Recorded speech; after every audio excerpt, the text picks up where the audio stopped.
All right, good evening. This is Patrick Hayes, and I'm with the Redeeming Life Ministries in Stanton, Virginia.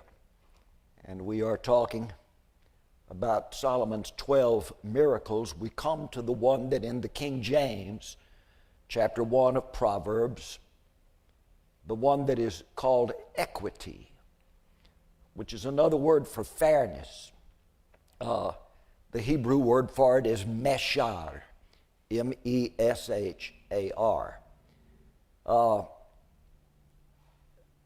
David sang about it. Psalm 17, verse 2. He prayed to God. He said, let my verdict come from your presence. Your eyes, O God, behold all things with fairness. Or as we have it in the King James, let my sentence, or the verdict, it's going to be sentenced upon me. Let it come from your presence. Let your eyes behold the things that are equal. Well, David, that's not the only time David prayed not to be judged by men, but to be judged by God. And it seems to be an arrangement he wanted to constantly keep worked out with God. You be my judge. Don't let me fall into the hands of men. So our sailor, Mr. Ben Pua, is still telling his stories, and he's just finished talking about the virtue called mishpat, which is justice and or judgment. So now we come to meshar, which is also a judicial verb. But King Solomon wants this man to speak to his guests from the nations of the earth in his great hall in Jerusalem about these 12 virtues that he calls the 12 wisdoms. Solomon also calls wisdom the tree of life that has these 12 fruits growing on it. So that's his metaphor. Thank you, my king, the sailor says. I will try to be brief. Solomon says, not at all. Tell your story fully. Yes, my lord. Some of the men complained about my steering. When I was at the helm, the ship sometimes rolled heavily. Things hung in the cook's galley, swung and banged. Cargoes shifted unnecessarily. Sleeping men tossed in their hammocks, climbed on deck thinking a storm had hit, only to find a clear sky and a steady wind. Then they saw who was at the wheel, and they smirked and cursed me. I, however, was having a fine time of it. I had been given a course and a star to steer to, and had set the bowsprit straight for it, regardless of the roll of the sea and the line of waves coming at me diagonally. I would usually pitch forward, relishing every fast break and dash, leaning the ship in on the climb and out on the plunge. The first mate came back to caution me. He grinned as he shouted over the crashes. So you're keeping a straight course, good. Now watch this high sea rolling in from port side. How will you take it? Straight as the crow flies, sir. Well, yes, we are not a crow, are we, Mr. Ben Pua? You have a good head for the course, but little feel for keel balance. The man atop the mast is rocking crazily with your slinging on the swells. Now turn the bow into the rise of the wave and meet it head on. He took the tiller and showed me the slight turn. I watched the star. It bothered me that we had come off a few degrees. The ship glided gently on the climb. We crested the swell with little lean. Now compensate your course on the fall. Come to a little to starboard. A little more, watch it, not too sharp. That's it. Now let her under. The ship slid down without a wobble down the moving mountain of water, gathering momentum for the next rise. The masts had stood straight to keel on both rise and fall. That's the way to keep ship shape. Now mark your star. A bit off going up, a bit back coming down. Try to keep it never more than that much either way. Sorry, sir, I did not want to lose course. You won't if you note it on each swerve and come over again enough to make it up. As for the sails, you have to feel the wind as you turn. A little wind spillage shouldn't matter if you can build your speed on the falls to catch it again. Watch the sails as you bend your rudder and don't turn up too abruptly. That star path is not all you must keep in your eye, you know. You have 4 other things to watch all at once. The resistance and play of the tiller, the slacking and filling of the sails, the rise and fall of the sea, and the roll and pitch of the ship. All this and the veer and return to the star course. It's a complicated job. Not many can do it. The question is, have you got it in you to satisfy them all? He stood behind me as I made the next several swerves into and out of the rolls and troughs. He said nothing more, but a time or two touched the tiller, pulling back gently or pushing against my handling. He found the lowest pass over each swell. He somehow anticipated where the low point would occur on the next one and readied for it. I wondered how long it had taken him to be able to read the sea so well. I glanced over to ask him, but he was gone like a ghost. My watch ended. The man who relieved me was an old salt who didn't mind for me to stay on a while. He nodded, "Sure, boy," and set to his work with quick ease, his eyes darting from star to masts to sea to bowsprit, all in a sweep, his hands pulling the tiller in smooth curves. The ship sashayed around the peaks with masts steady. How did he pull it off so elegantly and effortlessly? All was quiet now aboard ship, except for me and him and the watcher on the mast top. The crew was peacefully asleep. I realized that they had never slept so well while I had been alone at the tiller. I had thought of only one obligation, to follow the captain's order to stay the course, the shortest trip on the straight line. I had satisfied that order, but had dissatisfied everyone else. The grumbling cook in the noisy galley, the unsleeping crew cursing me from their jerking hammocks, the man aloft screeching for dear life as I swung him far and wide, the captain himself at his pitching table, and even the very soundness and serenity of the ship.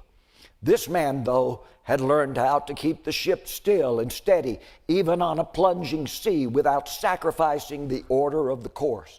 I watched his moves. I felt the contradictions of windway against seaway, against keelway. In all this, I marveled at the even balance maintained by the experienced steersman, who somehow found concord among all the differing demands of the hurling wind, the mounting waves, the driving course, and the needs of the men. Man aloft called the hour and added, "All quiet." "Steady as she goes," the steersman replied. The sailor stands down. Solomon rises. "Our sailor has just described Meshar," he says, "another daughter of wisdom, the most exquisite and dainty of all her children, the complexity of balance, the delicate touch of evenness. Meshar is like the master mason, expertly sighting his plummet and level gauges to ascertain the even line for the foundation stones of his building, all depending upon precision. It's like the archer's trained eye loosing the arrow to the running deer's heart, instantly considering all factors: the resistance of the bow, the tension of the string, the range, the forward speed of the deer, the arc of the arrow's flight, the diminishment of its velocity, the contrary wind, the bringing together of all factors at once to the perfect balance. This is the artistry of Meshar." Well, he talks about it a little bit more, but I think you get the point. It's that fine aspect of wisdom, even in dealing with people. Considering all factors, knowing that we can never give perfect fairness to anyone, but we try, don't we? And we must bring it together right. Well, they discuss on for a couple of pages that I won't bore you with, and now we get to the next. Oh, by the way, and there's some interesting phrasings that come from other parts of the Bible about Meshar. With Tzedek, righteousness, God will judge the world, and he will judge his people with Meshar. I like that. That's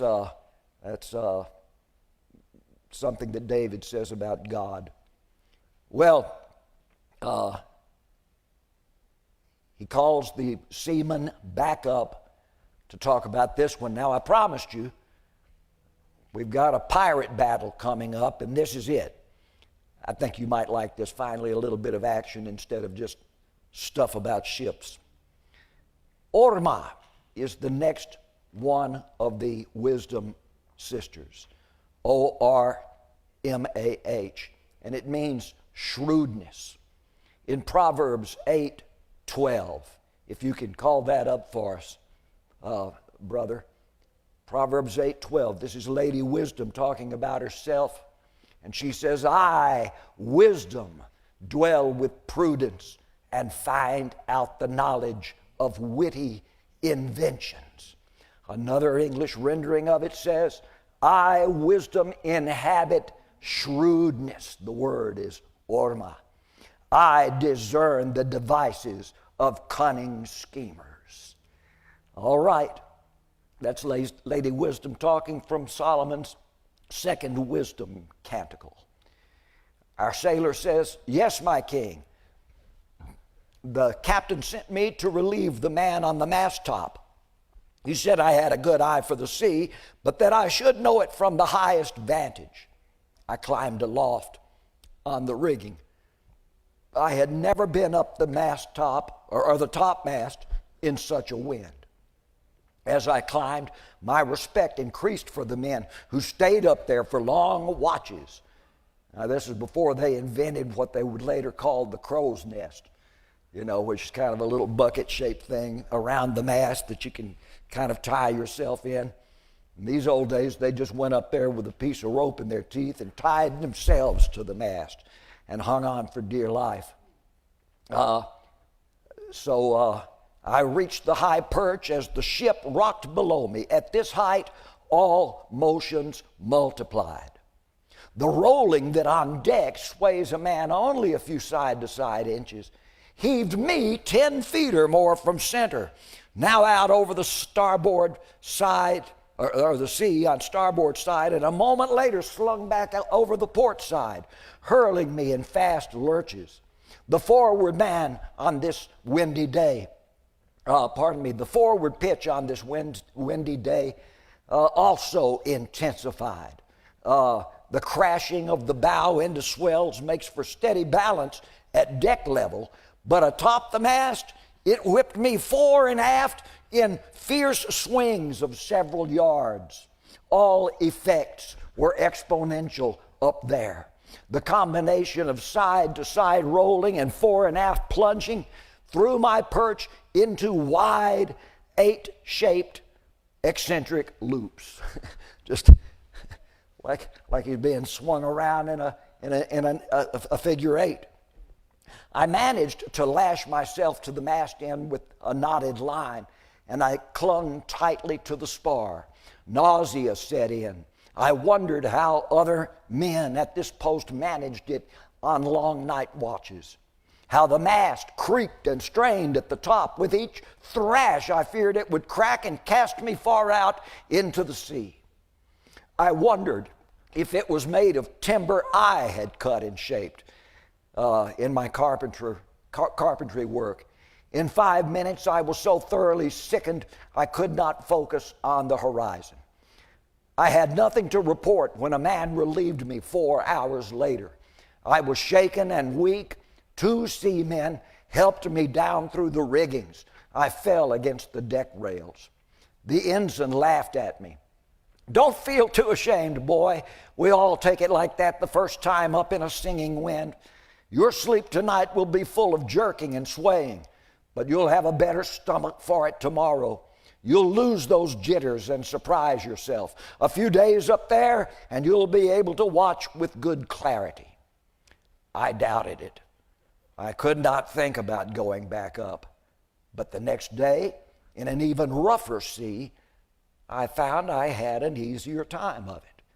By my third watch aloft on the hurling mast, my legs and arms were steady and my mind and eyes were clear. I scanned the horizon. Despite the crazy rolls, I found some skill for keeping sight of a mark. I called down my sightings. From this height, the sea took on a new character for me. I got to know it better than I could from deck. A line of skimmers on the distant surface meant a coming wind shift. I could see a cloud bank on the horizon long before it appeared to men on deck. A change in sea color ahead might warn of shallows or of a shifting current or a mass of Gulf weed. My calls prepared them for whatever was coming. I watched whales blow in the distance, pods of dolphins coming into play along the ship's wake, and green schools of flying fish running in wide splashes at our bow break. Then I saw it. Straight ahead, just topping the horizon line, the upper edge of a white sail. I squinted, lost it, saw it again. A tiny flash of color above. A flag? A vessel was tacking our way. "Ship ahoy!" I called. Looking below, I saw deckmen move to the bow. I made out the captain and two officers pushing through them to scan the line. "No appearance yet from down here. Man aloft? Can you call their colors?" Maybe. I was sure I had caught a glimpse of red. It was gone now. "Wait, sir." I could feel the captain's impatience as heavily as if he were up there next to me. "Just a moment, sir." There it was, a dash of bright blue. Our own color. "It is blue, sir." A hurrah swept the deck, but the first officer silenced them. The captain was still watching out. "Oh, yes, I see it now. They look like they are ours, yes. But man aloft, what else can you see?" "Well, sir, they surely sighted us just as we sighted them. I tell you, sir, I believe they were red at first sighting, sir." "Are you sure of it? Be certain, man." "Sir, they were red on the rise. I am sure of it. They changed their colors, sir." "Keep an eye on them and let them move in. Be ready to turn sail. All hands look alive." The ensign ordered half crew to the cleats and riggings and half to stand battle stations. The captain and first crew stood in the bow consulting and peering up to me. My eyes were theirs. I felt myself inside the captain's mind. I could not hear them, but I knew what he was saying to the officer, that there should be none of our ships in these waters, and that only pirates carry beguiling flags.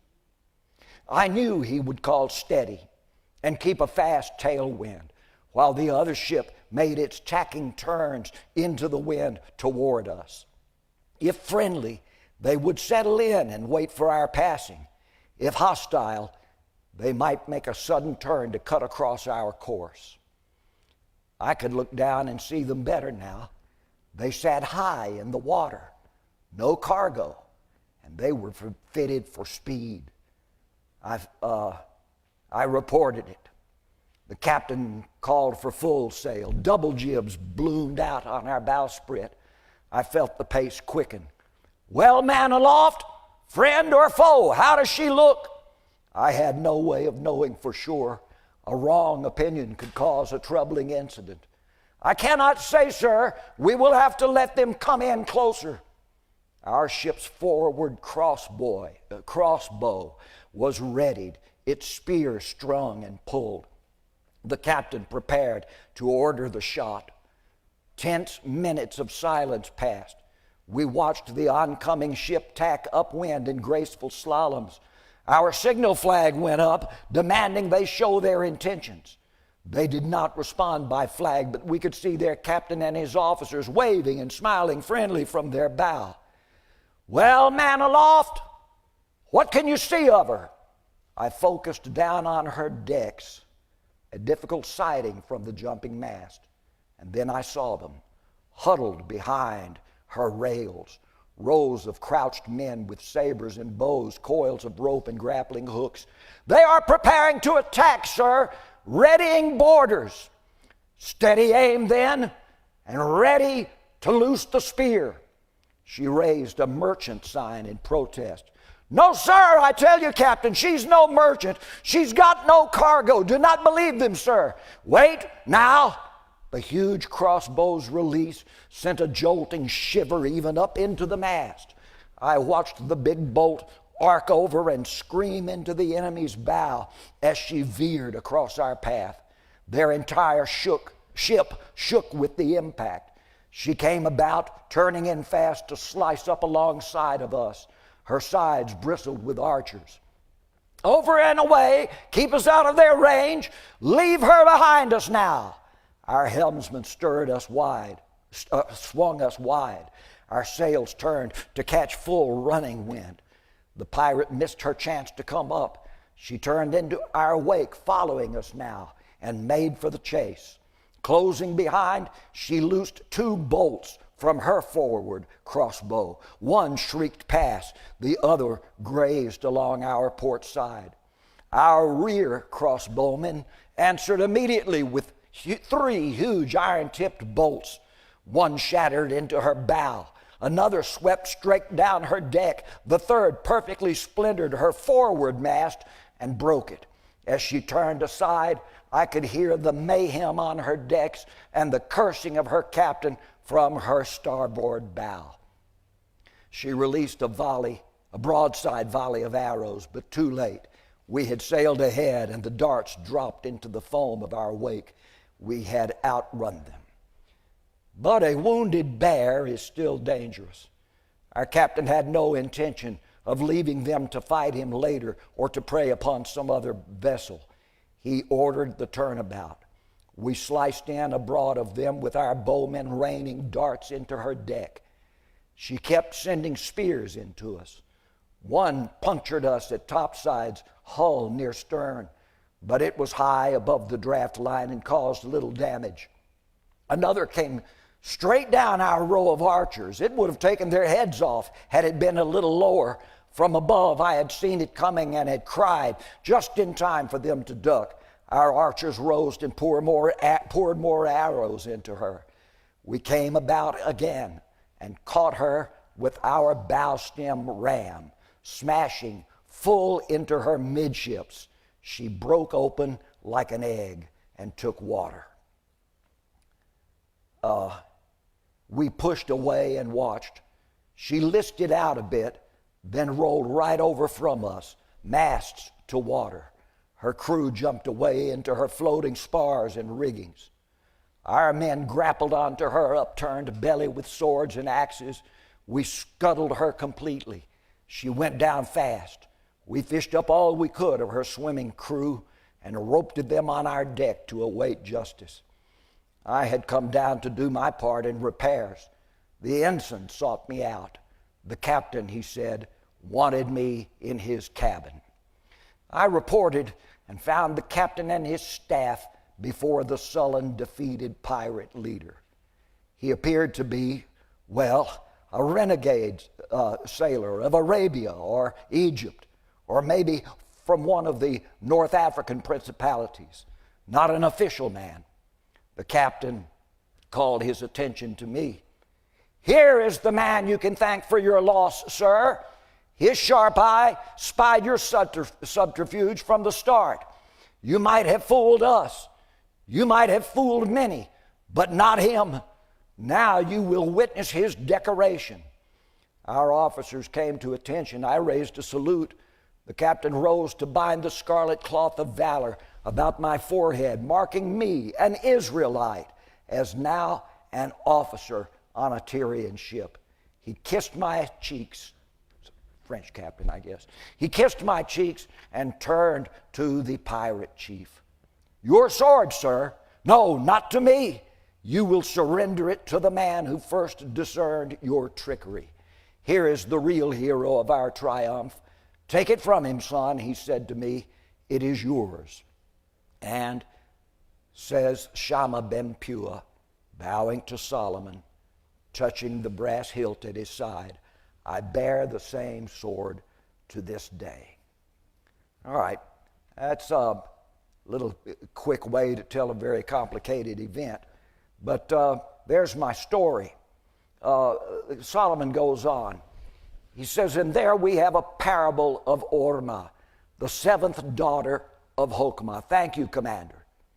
Ormah is subtlety, craftiness, trickery, guile, wariness, artfulness, concealment, strategy, shrewdness. Such cunning, as you see, may be good or bad. Ormah is evil when a devious person deceives for wicked purposes, as with pirates raising a guileful flag. It is virtuous when a good man devises a counter strategy against the conniver, outfoxing the fox, as our man here. Well, I've got a lot they go on talking about it. Some couple of the priests will stand up and say, well, every time we read the word Ormah in Moses' law, it's a bad thing. Even in Job, Ormah is a bad thing, and now you're presenting it, Your Majesty, as a virtue. Was not the serpent of Eden the first of all such subtle tricksters? Yes, twisting and coiling himself along the bough of the forbidden tree, he whispered temptation and logic to the naive girl in the garden. And so they go on and discuss that a bit. I want to get to a scripture or two. Even Solomon says, but even Ormah, even Moses spoke of evil Ormah in his warning about the man with guile in his mouth and murder in his heart, coming presumptuously upon his neighbor to slay him through Ormah. Solomon goes on, he says, you're all right, every one of you are right, except in a few things I've written, Ormah is a tool of the wicked. Look at what Eliphaz told Job. God takes the shrewd in their wicked Ormah. You see, God, having the ultimate Ormah, can outwit all men. In the better sense, and I hope this listing is interesting to you, in the better sense, Ormah is the guard against being misled, the double play, out-conning the con man.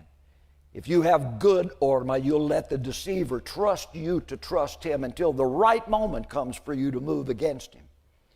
In religion and spirituality, Ormah will protect you against false teachers and erroneous doctrines. Don't trust everything anyone says just because they say it in the name of God. In society, Ormah guards you against being pulled into bad relationships. In the marketplace, Ormah refrains you from buying worthless things regardless of the seller's appeals. And because anyone might be false-hearted, it's important to bear a degree of mistrust toward all unproven acquaintances. It's nice, even wise, to show loving trust toward everyone, but be on guard. The serpent can hide among the lilies. The wolf might be drooling beneath the sheepskin. Let's accept this without further discussion. Any comments? Questions? Anything? I've gone through two of my stories. We've got, I think we got three more. Let's see. Daath, and then Lekah, and then wise counsels, Takbulah, if I've got it right. You want a little more of this, or do you want to ask a question or some kind of discussion of any kind? Well, that's the way Solomon's guests treat him.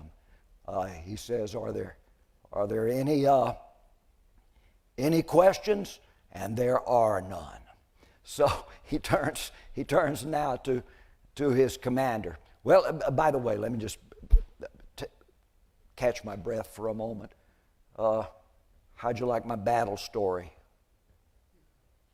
Was it visual, or do I need to rewrite it? I've never read that out loud to anyone before. Okay. Well, sirs, we made our port at Tarshish in the far west, and the captain rendered his trade. They've made it all the way to Spain. And now, within a fortnight, we began the return voyage, this time following the northern coast. Get a picture of the Mediterranean. Here's Israel. Out yonder is Spain. The coast of North Africa is here, Egypt, and the strange coast of southern Europe is at the north side of the sea. Now, that's the route they're going to take coming back. Let's look at the 4 peninsulas along the northern coast of the Mediterranean. Out here is the Iberian Peninsula, Spain, Portugal, on that lumpy-looking piece of land jutting out into the Atlantic and bordered by the northern Mediterranean. As you move back east, then you come to the Italian peninsula. And there will one day be Rome and Sicily. Mount Etna may be smoking in Sicily near Palermo. Mount Vesuvius in southern Italy might be smoking as they come by. Who knows? These things were active in those times. Passing past the Etruscan or Italian peninsula, you then come to the Greek peninsula. And it's, 8,000 little islands all around it, very jagged coast. And then you move further and you come to the Anatolian Peninsula, which we call Turkey. And if you get past those 4, you've covered the great places that will form the major civilizations of Europe. In most places in the world, history is a repeated scene of strong, wealthy warriors coming down from the north and conquering lazy southern people.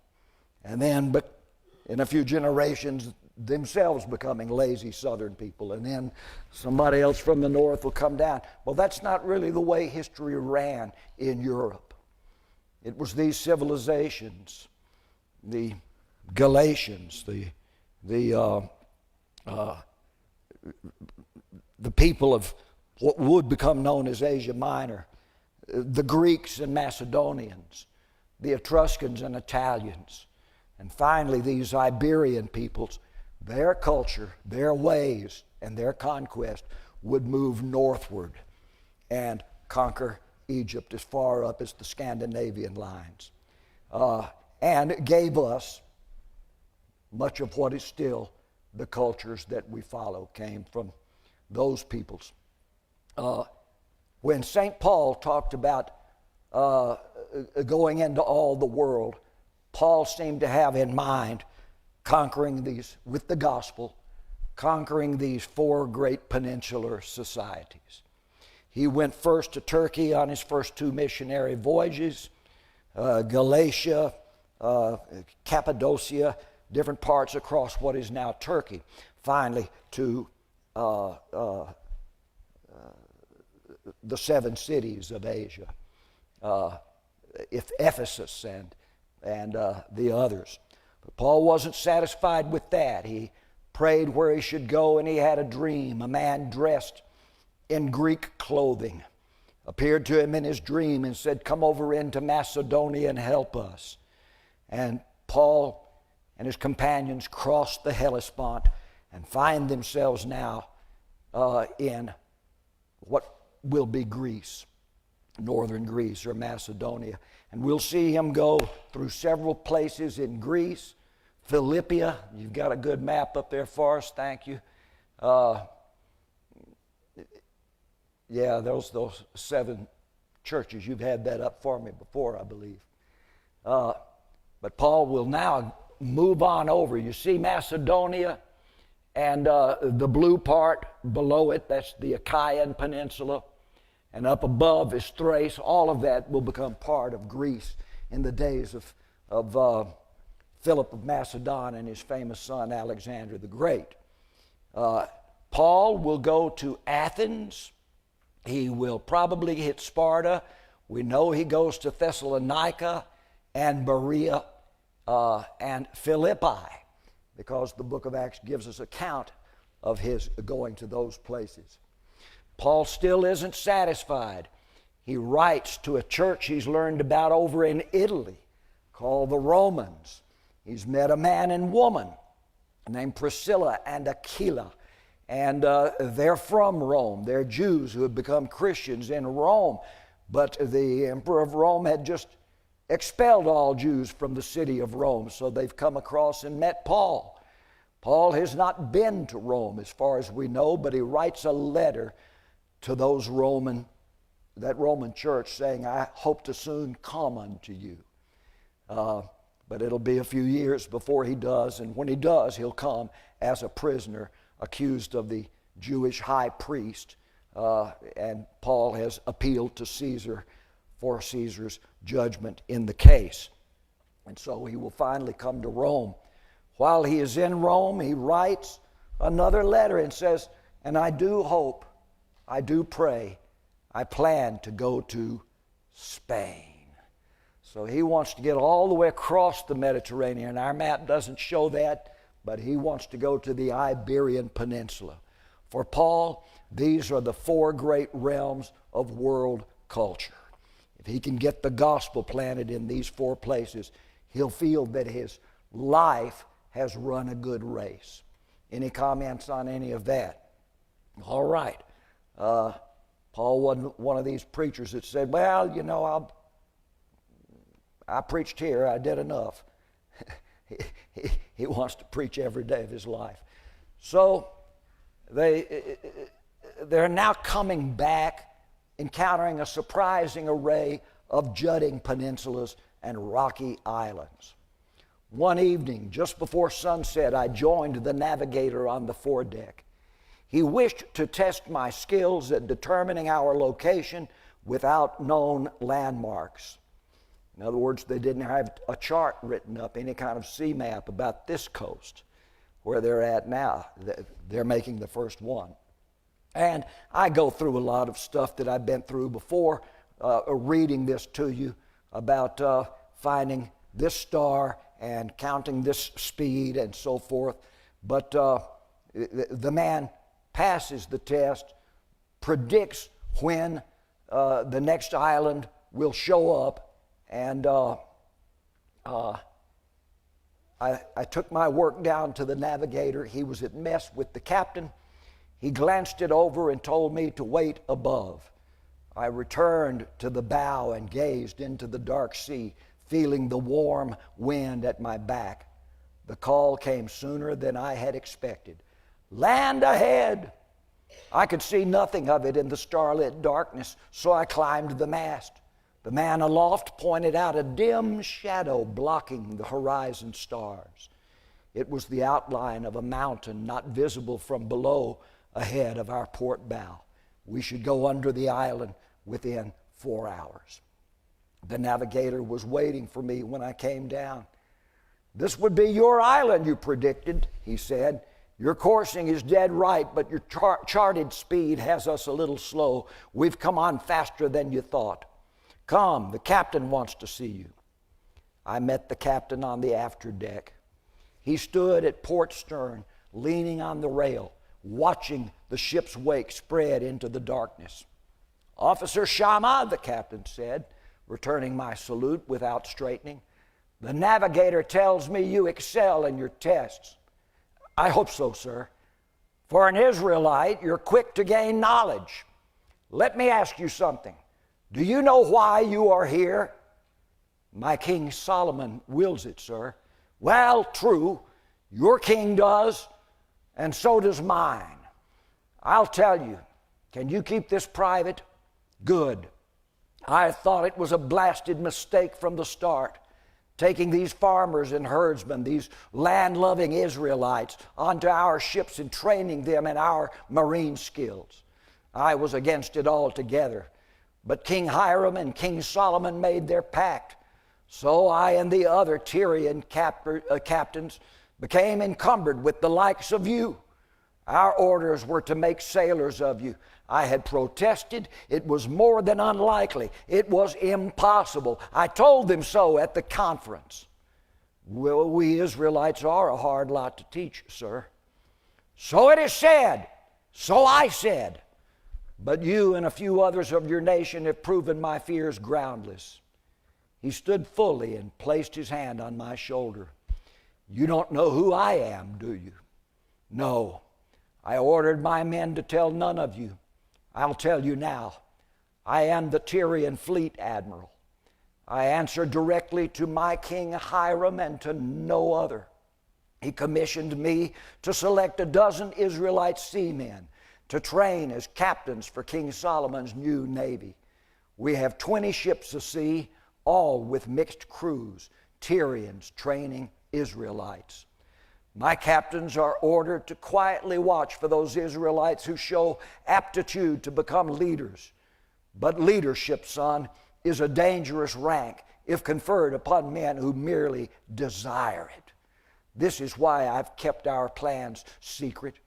I don't want men who crave positions of power. I want men who want to learn and serve. Some men learn a little and act as though they know everything.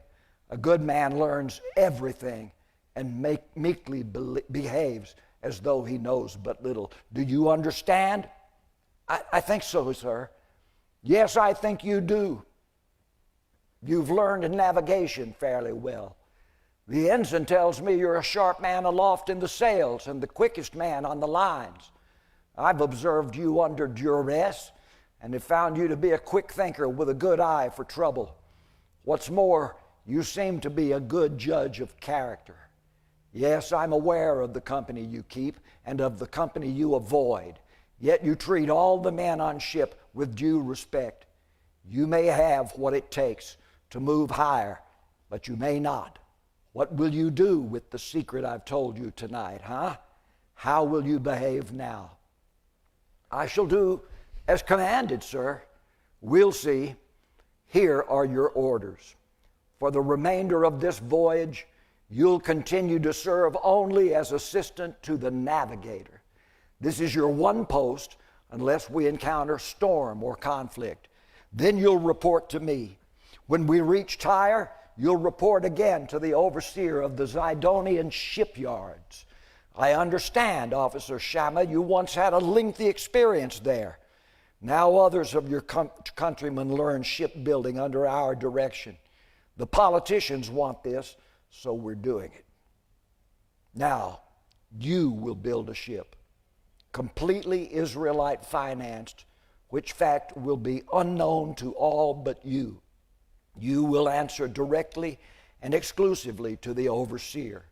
He'll place you secretly among the crews who lay keel, among others who shape timbers, and others who rib hull. There'll be no part of the ship, of that particular ship, that you will not know. Do you understand? Yes, sir. Knowledge, officer. You Hebrews call it da'ath. Knowledge from keel to mast top. Yes, sir. You want me to learn everything of it. Is it because I am to? You have your orders, man. That is all. Well, he sits down. Solomon gets up and talks about da'ath and gets into an argument with the high priest Zadok in front of all these foreign delegates. I won't go into it, but I think I've got some pretty good dialogue here. And what is the thing? Well, somebody brings up the tree of the knowledge of good and evil. Of course, they just say the tree of knowledge. Solomon says there is no tree of knowledge in our scriptures. It's the tree of the knowledge of good and evil. And Zadok stands and says, I'll tell you what the tree of the knowledge of good and evil is. It's Moses' law. And it is the tree of life. It's the same, one and the same tree. And they get into an argument. Solomon says, no, the tree of life is God's grace. And I think the tree of the knowledge of good and evil, the one God warned Adam and Eve not to eat of, that's Moses' law. And they get into this whole thing, arguing back and forth. And they do a lot of scripture quoting. And I think it comes off pretty good. I'm not going to bore you with reading that argument. But I've got very dear friends who say that the two trees in the garden were one and the same.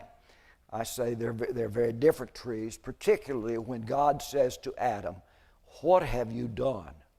You have eaten of the tree of which I told you that you must not eat of it, for the day you eat of it, you will surely die.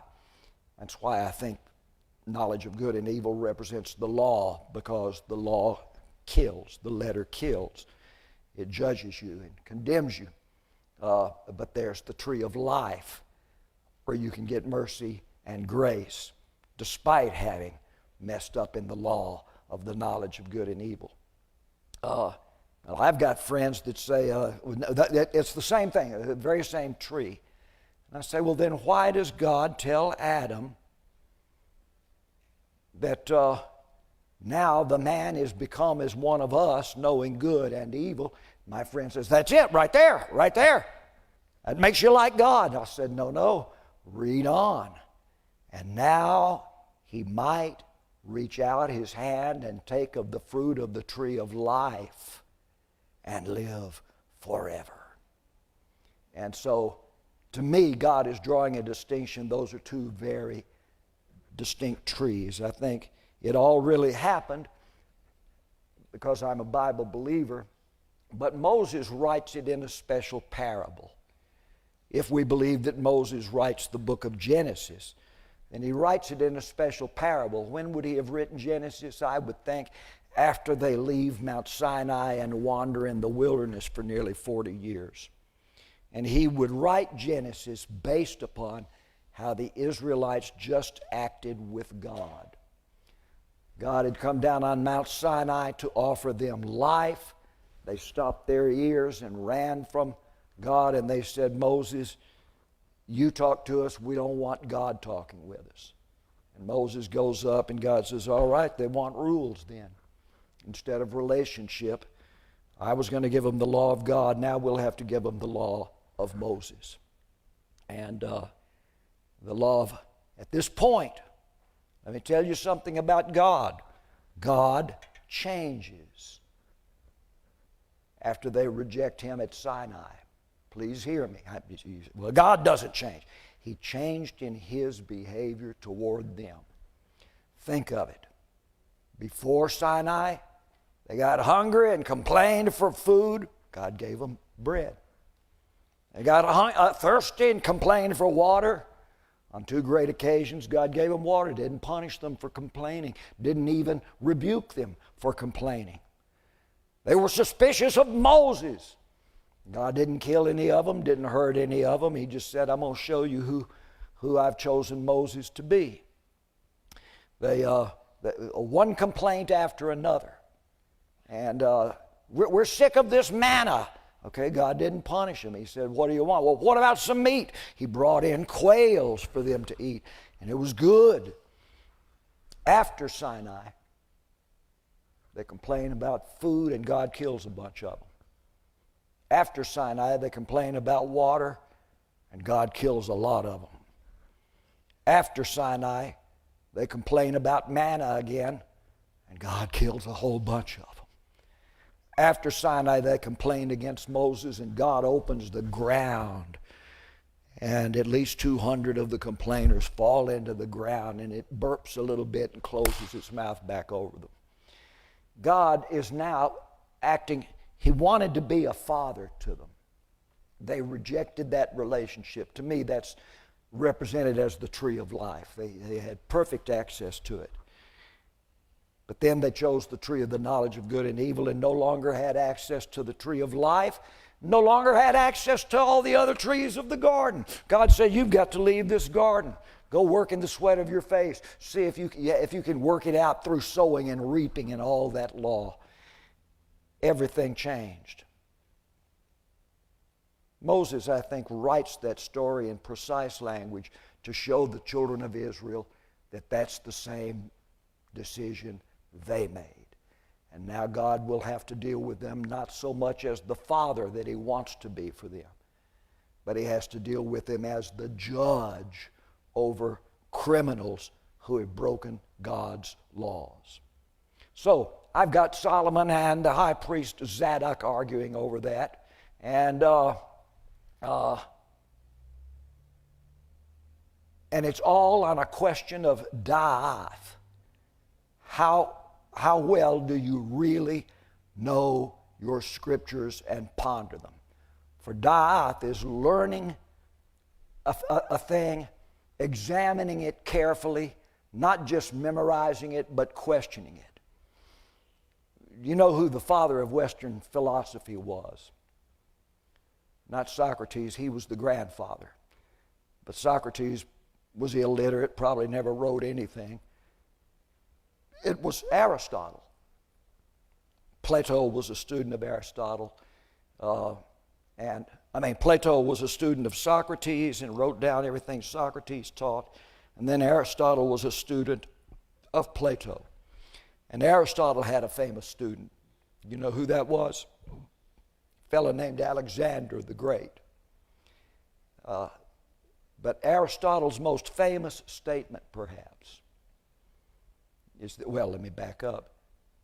Old Socrates, the stonemason, his most famous statement is, why do people call me the wisest man in Athens? Probably because I'm the only man in Athens who will admit that I do not know anything. And that's why his whole teaching method was by asking questions. Somebody would answer a question, he'd say, now why? Boy, that's a hard one. And they give an answer, and he says, okay, but why was that? And they say, so yeah, but why that? And they finally put Socrates on trial and had him drink poison hemlock and killed him. And you know what the charge was? He asked too many questions that couldn't be answered. Aristotle, 3 generations of teachers later, took it somewhat different. Is this interesting to you? I'm talking about da'ath.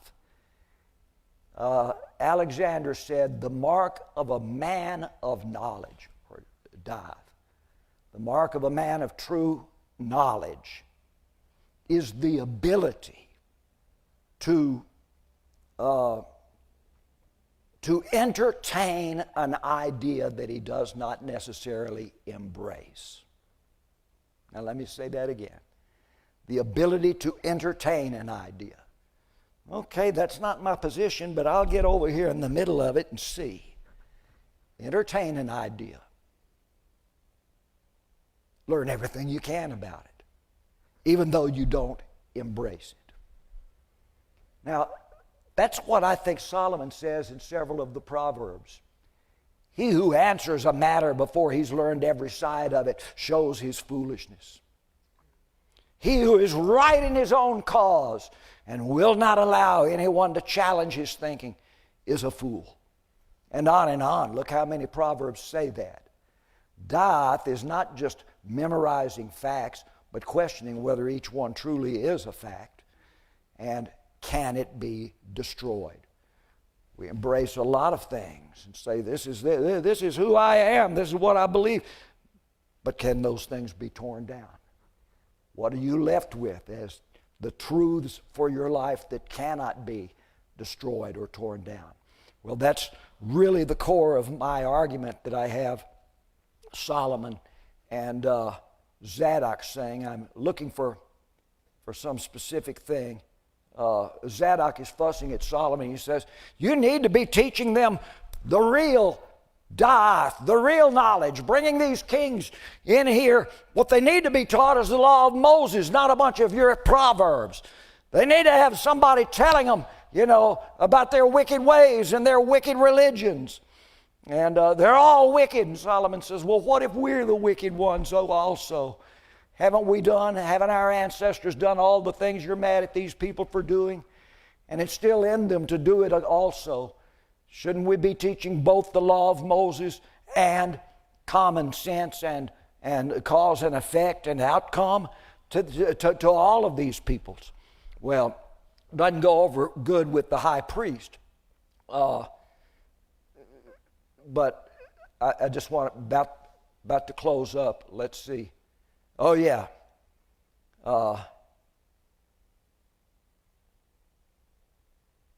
Actually, I'm not going to read it. I'll just tell you how he closes it. He says, Priest Zadok, thank God for you and your work. I built the temple for you to embrace the law of God, to study it, make it a school for your Levites, to have it written out and copied out by experts, and to memorialize the law of God. That is your job as priest. But I'm not a priest. I'm a king. And it is my job to talk to people about other things, not just the knowledge of the law. We also need the knowledge of how to build the better ship, how to plant the better crop, how to dig the better well, how to build the better house, how to rule a better country, and how to lead a better military. Every skill, better clothing, better food. There's a lot that needs to be learned. And the law of Moses doesn't contain all of that. But there is within us the spirit of da'ath, if we're willing to let Lady Wisdom teach it to us. So he asks if there are any questions, and he realizes he's been ranting. And I know the feeling. Brother Pat's just like that. And Solomon is standing as he concludes this, leaning over the table and pressing the tips of his 10 fingers into its surface. He is not looking at Zadok or Zadok's son Azariah. He is not looking at anyone, but only down the long table past its far end, as though through the wall beyond it, through all space between himself and infinity, no one responds to his repetitive homily. Okay, when we come back, I've got 3 more. Mezimah, and I'd like to read you a little story about Mezimah, which is foresight, planning for the future. And then Lekah, the love of learning. And then Takbula, becoming a sought-for counselor of wisdoms. That's it for tonight. Thank you so much for coming to listen. Kids, how did I do tonight? Are you bored to death? Praise God. Thank you for coming and listening to me. Thanks, Josiah. Blessings on all of you. Brother James.